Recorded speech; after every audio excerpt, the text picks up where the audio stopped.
laandheeraan nahay habar gidir baan nahay nalama xakumi karo maxkamadda sharcigeenu ma qabto sayid cali baa la yiraahdaa anigu waxaan ahay reer xaaji saleebaan maxaa ka dambeeyay maanta ayuu dareemay xaqa maanta ayuu arkay cadaaladda maanta ayuu dhadhamiyey dhibkii uu gaarsiiyey walaasheen luul cabdicasiis wixii ka dhacay maxkamadda gobolka banaadir maanta waa la isku bartay nin laandheera ah oo abgaala ayaa meesha fadhiya ma baqo gudoomiyaha maxkamadda gobolka banaadir ciddaa doonto sheego sidaa doonto u abtirso lama huraan waxaa ah in dilaagu dhadhamiyo xanuunka dhimashadu ay leedahay wixii maanta maxkamadda ka dhacay iyo farxadda qoyska luul cabdicasiis oo shacabka Soomaaliyeed ka kooban ayaan barnaamijkan ugu talagalay haddii damiirtaadu ay shaqaynayso muuqaalka sii sheer garee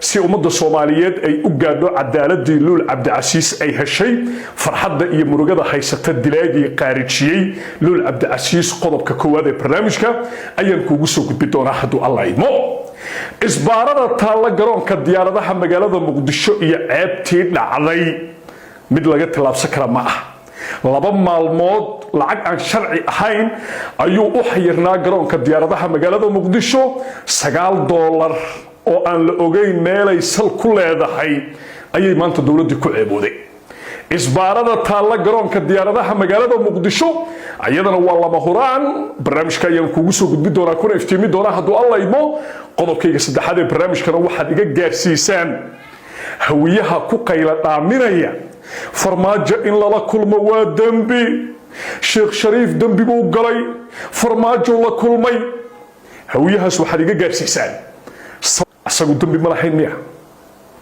hawiyaha 2024 ee farmaajo diidan ayaan fariintaas ugu talagalay waxaan ka codsanayaa muuqaalka inaad sii share garayso ku soo dhawaada mar kale Facebook page-ka Cabdullaahi Balwaan dhamaan saaxiibada page-ka ku xiran waxaan idinka raali gelinayaa maalmahan mashquul isoo wajahay awgeed barnaamijyadii page-ka dib u dhacyo ayaa ku yimid waa howlo mashquul aniga ii gaara laakiin wixii ka dambeeya xilligan barnaamijyadu way soo bilaaban doonaan sidii aad horey ugu daawan jirteen ayaana barnaamijyada u daawan doontaan dhammaantiin soo dhawaada muuqaalka sii share garaya sayid cali wuxuu yiri waxaan ahay habar gidir layma xakumi karo lagama yaabo in dil toogasho laygu xakumo laandheeraan ahay ha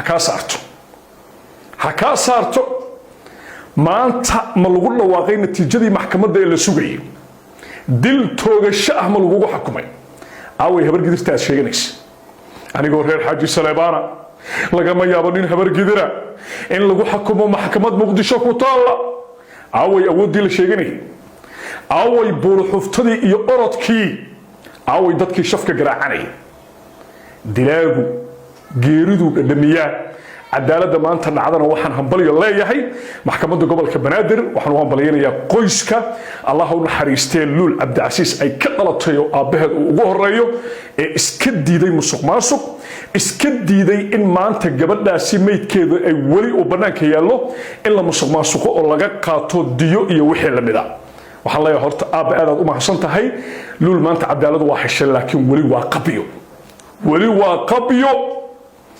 waa qabiyo guusha koowaad aynu gaarnay waxay ahayd in aynu dilaaga soo qabanno guusha labaad in maxkamad uu ka soo muuqdo guusha saddexaadna xukunka inuu dhaco guusha ugu muhiimsan oo saddexdaasi ka muhiimsan waxay tahay in dilkiisa la soo dedejiyo waa guusha kama dambeynta ah waana guusha aynu wada sugayno wali farxadeena waa qabyo ilaa laga geeyo tiirka wali waxba inoo farbaa noo taagan waxaan helayaa xogo muhiim ah oo ku salaysan xukunku markuu dhacay kadib maadaama ay xaq u leeyihiin raacfaan oo sharcigu uu dhigayo xukunku markuu kugu dhaco inaad xaq u leedahay muddo kooban inaad maxkamadda raacfaanka aado kadibna aad halkaasi doodaada haddii laga aqbalayo iyo haddii kale كلي رحفان بي آدين عاونا قوحودي با بحيا مقالة مقدشو قيلدودي با سعوت قلودي دوني إن لو الحق درو لوغت تلاب صدو لكن وحان الله يهي مركز تبا حق ايا قولي سنية قف كستو او صوماليادنا ما انت ايو اغو فرح سنة محكمة دا مركي قوان كاللغو واقنا مرغاتيات كأهدان وحان روا مركي نانو صلابتو وحان اركي iyadoo la handadayo oo la hanjabayo oo la leeyahay annaga haddaan habargidirnahay maxkamadna xukumi karta ma jirto iyo wixii la mida. horta maxkamadda gobolka banaadir nin laandheera ah oo mudulooda oo abgaalaa joogo, ninkaas ma noxo. qof kasta iyo eedda dushiisa saaran keliya ayuu eegaa. nin loo hanjabi kara ma ah. waa nin laandheera ah, waa nin mudulooda, waa nin abgaala, waa nin ka soo jeeda weliba beel aan ka baqin baa wax la yidhaahdo cabsiba aanan aqoonin.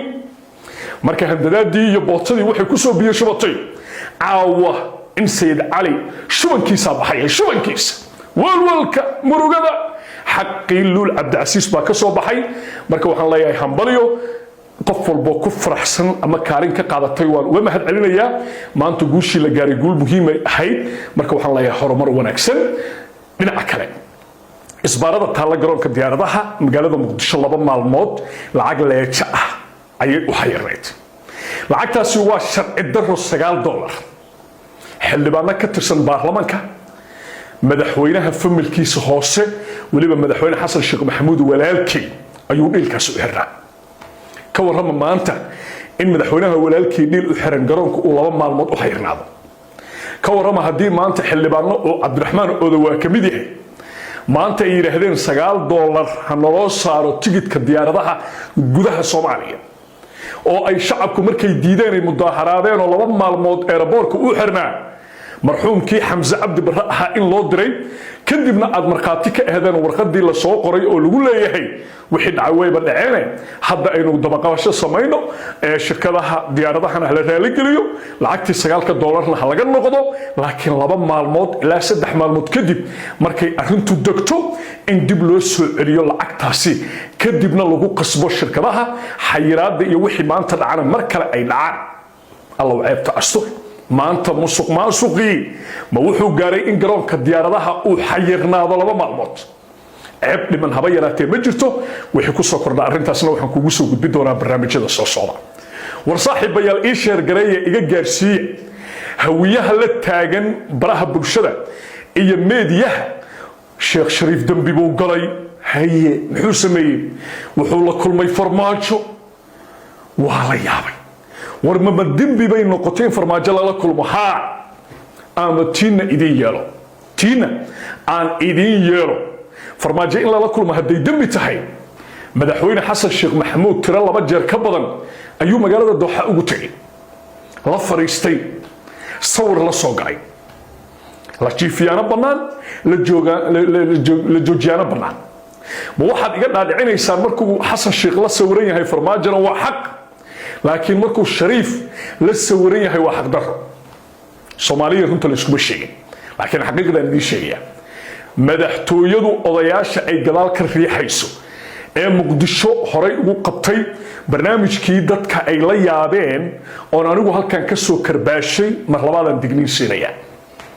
adeerayaal, farmaajo waxba loogama qaadi karo shir jaraa'id oo muqdisho lagu qabto. dadka muqdishona been dambe iyo hawiye iyo huhaadii lagu dagaalgeliyey 2021 mar kale diyaar u maaha. kuwa laaluushka laga siinayo madaxtooyada ee hadda abaabulka wadana waxaan leeyahay karbaash u diyaar garooba. halkan ayaan idinka soo karbaashaya. halkan ummadda Soomaaliyeedna waan idinku fadeexaynaya, waana buudkan idinkula tumanaya. waxaasoo dhan xaqa ayaa iftiiminaya. maxaa yeelay waxaad ka hadlaysaan waa xaqdar, waxaad ku dhaqmaysaanna waa xaqdar. farmaajo waa madaxweyne Soomaaliyeed, waa madaxweyne dalkan soo maray, waa madaxweyne xaq u leh caasimadda, waa madaxweyne ka tirsan golaha baarlamaanka federaalka. xilli la ishandado Soomaaliya mar hore ka gudubtay war ka jooga intay goor tahay. madaxtooyadana waxaan leeyahay cabsida aad farmaajo ka qabtaan oo jaraynaysaan oo maalmo kaliya isagoo muqdisho jooga ku xisaabtama farmaajo 2 sano ee soo socotana muqdisho joogi doona. muuqaalka markuu ku soo gaaro waajibaadkaada gudo sii sheer gare.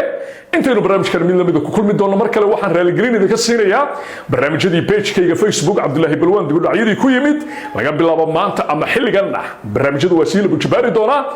karbaashkaygii baad u diyaar garoobaysaan. karbaashkaygii dad badan baan dhulka ku jiidi doonaa. waxaan soo wadaa macluumaadyo kale oo aad u xiiso badan. muuqaalka sii sheer gareeya barnaamijkan mid lamida intaynu ku kulmi doono waa Balwaan oo idin leh meel kastoo aad joogtaan nabadgelyo.